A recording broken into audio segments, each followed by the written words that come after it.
Okay, so unlike most of the speakers today, I'm going to be talking to you about me and my journey, which some of you here may recognise and sound similar from your own stories, or it may be slightly different, but as they say, you've met one person with ADHD, you've met one person with ADHD. And so my unexpected journey, lovely pictures of me as a child. Obviously all of us develop our view of the world, how things are, our relationships, our social activities, and how we deal with people from our family. So this is where we get our first glimpse of life and how it should be, and we have our role models. So mum, dad, myself, and followed by two younger brothers. During that time growing up, we're all pretty good Kiwi kids and out and running around, and most of our time outside of school was biking and going to neighbours' houses and going down to the parks down the road. We actually had quite a lot of freedom. Things were quite different to perhaps they are today and how children and families operate today. Mum was a stay-at-home mum, used to get home to pikelets and scones and things like that. A lot of people these days, with how the world is, both parents are working, so pre and after school care and lots of activities where we're rushing around from sports to art to whatever else it may be. So we're quite busy, quite different. So back then it was a lot more relaxed. I hadn't really heard too much about ADHD, though over time, looking back, it actually was in my life a lot more than I thought. 2005, I gave birth to a boy, Jordan, and by the time he was 3, I realised that his behaviours and some of the things he was doing were a little bit different from the other kids. I was involved with the play centre, so that meant that I actually was there with him. I could see his behaviour, children of the same age, and their behaviour, other parents' interactions, all of those kind of things. So, this is a little bit different. I'd actually spent a year nannying for a child in the States who had ADHD, and I just kind of thought, sometimes the look on his face really reminded me of what the girl that I used to look after, what expressions and some of the behaviours that she would show. A little bit of a similarity here. So also, while I was at play centre, I kind of started looking at other people, the other mums, and they always seemed to be organised and together and managed to go out and do the shopping and take the kids with them, and they were popping here and popping there, and seemed to be able to do their baking and washing and all these other tasks quite happily. And I felt like this was me. Why could I never get organised? Why was I always rushing? Some mornings I'd forget to put underarm on, forget to brush my hair. I felt overwhelmed. Some of the things Natalie was saying earlier, I just felt like clutter everywhere. I was never in control. And I started really comparing myself and feeling like I'm not doing something right. Sorry, why is it that they can all seem to do this? They seem to be able to get everything done. Here I am, stuck, not being successful. I felt like I was failing. I was doing something wrong. What is it? I don't know. I'm a good person. I just couldn't quite put it together. So from Jordan and his journey, from being diagnosed, he was diagnosed with ADHD and then later Asperger's, and he was also dyslexic. I got involved with the ADHD Association and started learning a lot more about ADHD, what it is. Again, the difference between when I was a child growing up and to where we are now, I could go online. I could do searches. There's just screeds of information out there.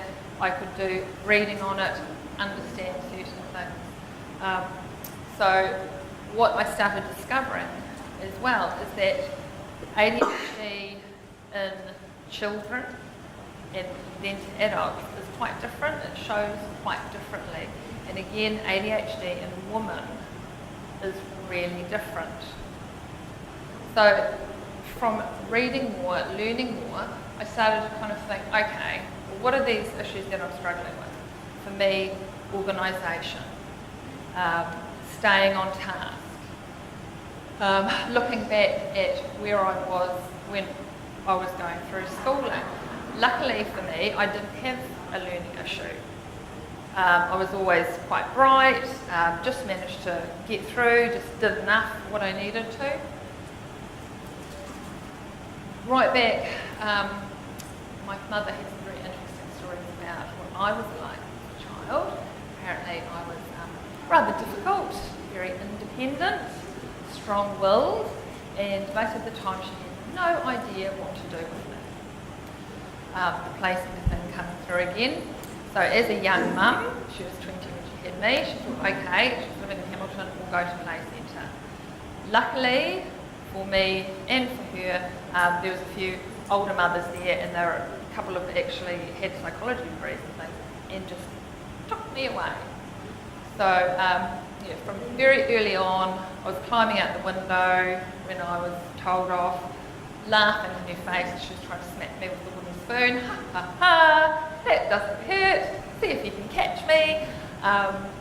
Yeah, got in trouble. My first experience wagging school was actually in primary school, where we decided to leave school to go and buy some lollies. So we went and broke into a friend's house and stole some money, and then yeah, went to the shop and bought some SOS lollies, and unfortunately we got caught. So that was my first experience of being in trouble. And I was probably a really quirky child. Always really interested in nature. I started a goldfish club and used to keep insects, which is quite unusual for a girl to start with. Well, I had a pet wolf spider and I had skinks and used to catch baby birds and things like that. So I was always a little bit quirky, and I actually used to get quite bullied at primary, which I only again told my parents about fairly recently because you just don't talk about that kind of stuff. But yeah, my probably last few years of primary school were awful, and I had no friends, and kind of started the whole cycle of low self-esteem, which of course I didn't even know existed at that stage. All these lovely terms and reasons that I now know explain how I was feeling and what I was going through.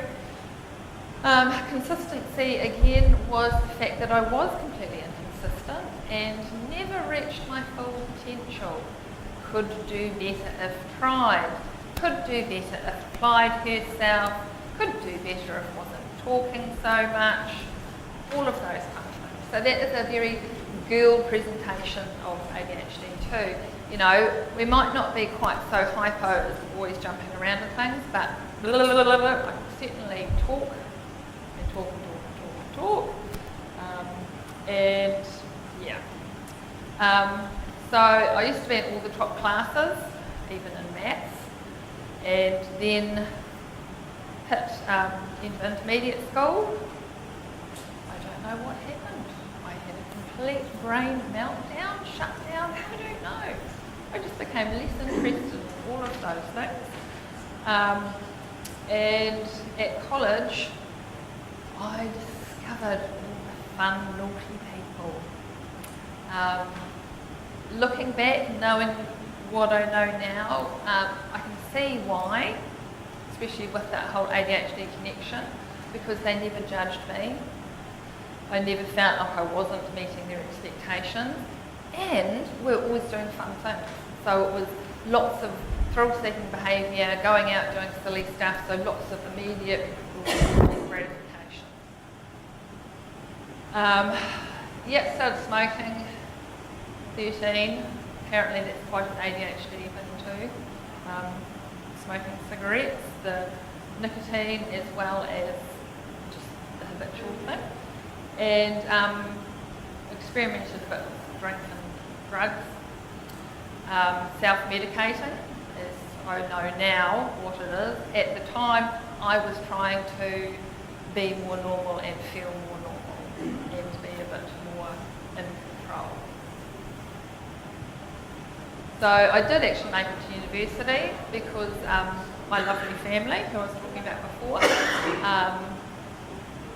not so normal family as I know now, but very supportive, and just lucky enough that my parents are still together. They sent me to good schools, and I ended up having a really good core group of friends. So I skimmed the surface of a lot of trouble, but never quite got there. I did go to university and discovered the university club and Shadows, and again I had a fantastic social life, but my brain was switched off. I just was not even thinking about the future or where things would go. I was very much in the now, looking for that instant kind of gratification. So I did survive, made it through, travelled around the world for about 6 years, and then when it was time to settle down, met my partner, who I might add, I'm pretty sure is ADHD as well and has Asperger's in his family. So we have the lovely gene combination there. I had to start to learn to be a bit more adult. I, while travelling, did very, very many jobs, all sorts of things, from factory work to PA, cleaning, all sorts, and fell into recruitment actually, funnily enough, which I really enjoyed because fast-paced, things were changing all the time, meeting lots of different people, so I was actually able to use my strengths. I still had issues with all of these things though. Dates and timelines, even in terms of, like, we missed a few children's birthday parties. I knew about them, the invitation was on our fridge, bought the present, yes, we're going to so-and-so's birthday party. And then I decided I'd go and visit someone or do something else, and then it was, the guilt afterwards. Even children's swimming lessons, which you think, every week, doing these swimming lessons, and I'd get distracted, something would come up, we'd end up going off and doing something else. Fear of failure, so self-sabotage all the time, it gets to that point where you kind of think, oh well, whatever, I'm not very good at that anyway, I'm not even going to try and do that because I don't think I'll be able to do it. So the low self-esteem, what was wrong with me? It was me, I was comparing myself to all of these other people, and basically I felt like I was a failure. I felt like I couldn't do it, and I didn't know why. All the important things that most people would do straight away, okay, Bill, Drew, right, let's do that. Oh, I'd fluff off and find something else to do, anything but what I should be doing. Routine, having a son with ADHD and autism, I was told I should be able to, give them a routine, this is what will help them. I couldn't do it. Again, I felt like a failure. Why can't I stick to a routine? Why can I not follow through? Again, it's me. In terms of escaping, I used to do various things. Alcohol, quite good, have a few wines, relaxes you. And funnily enough, I've gone through little periods of gaming. I don't really look like a gamer, but at the time, online, I'd be playing, it was a dragon game, sitting there, talking to people online that I didn't know, and communicating with them instead of being present where I should have been in the family and dealing with those things. So all of these things were like repetitive cycles with me, to varying degrees. Sometimes I seem to cope better than others. All these things had been rolling around for a long time, and it wasn't until a friend of mine actually said, Tracy, you know, you probably have ADHD. So I did agree to go and see Tony Hart. Because, yeah, these things were just becoming very prevalent. So, November 2013, I went to see Tony and I did the TOVA test, and I remember right up to an hour before I had made the appointment, I was ringing my friend saying, what if it's not ADHD? What if I'm just a bit mental? What if what if there's something else if it's not this? I had been really struggling to cope with what was going on in our lives with my son, because we'd had issues with school, he'd been stood down a few times. So I had actually gone to the doctor and said, I just can't do it, bursting into tears, and so I'd been put on fluoxetine. So I'd been on that for a couple of years. And again, all these little pieces of the puzzle are starting to kind of come into my mind.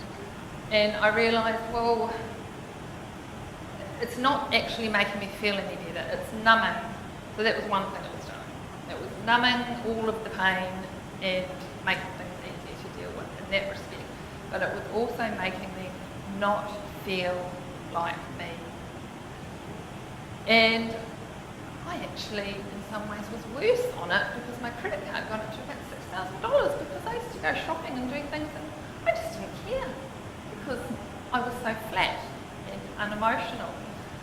So after being diagnosed, it was, with me, it was never, I didn't go through a grief thing or think, oh, I thought, hallelujah, because now I know. It's a relief. I know why I was doing those things. I know why I wasn't doing some of those things.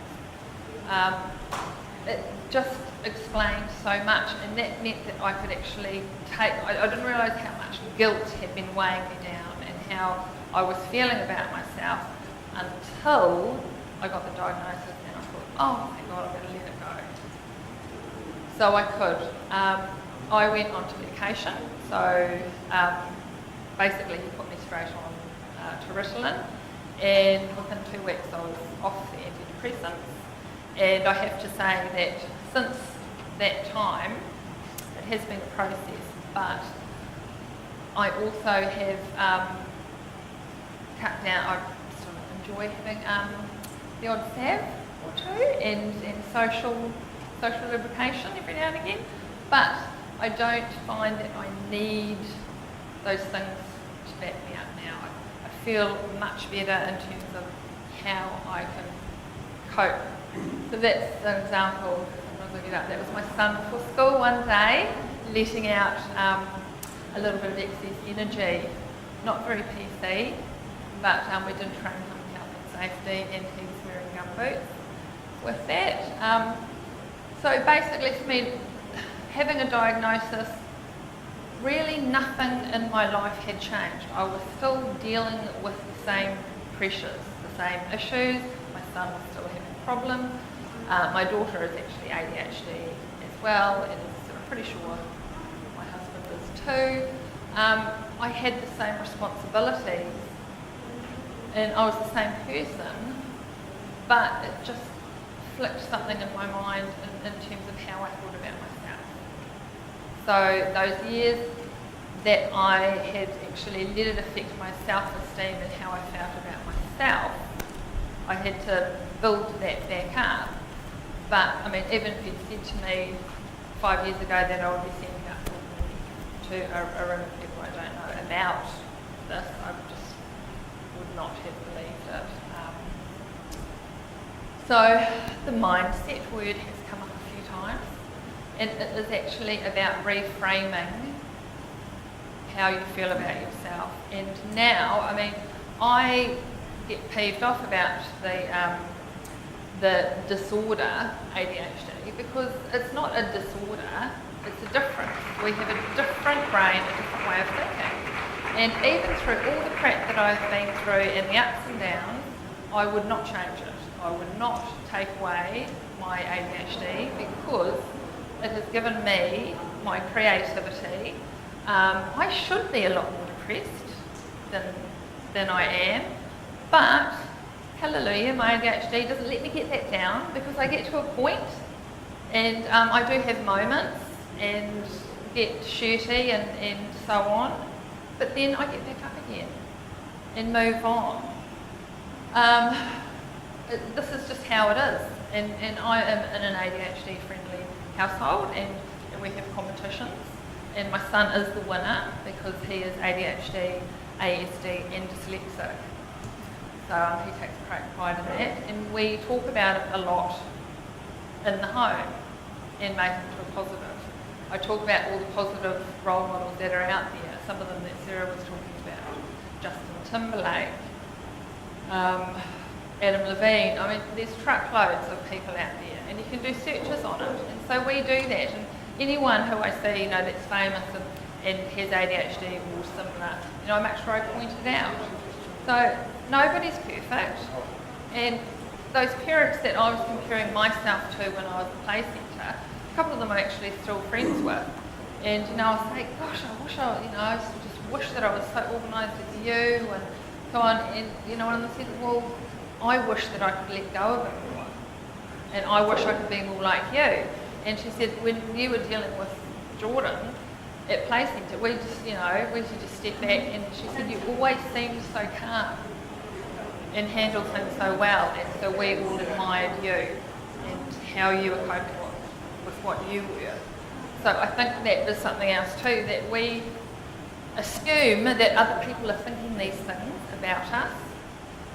That's actually our perception that we've put onto them. It may not actually be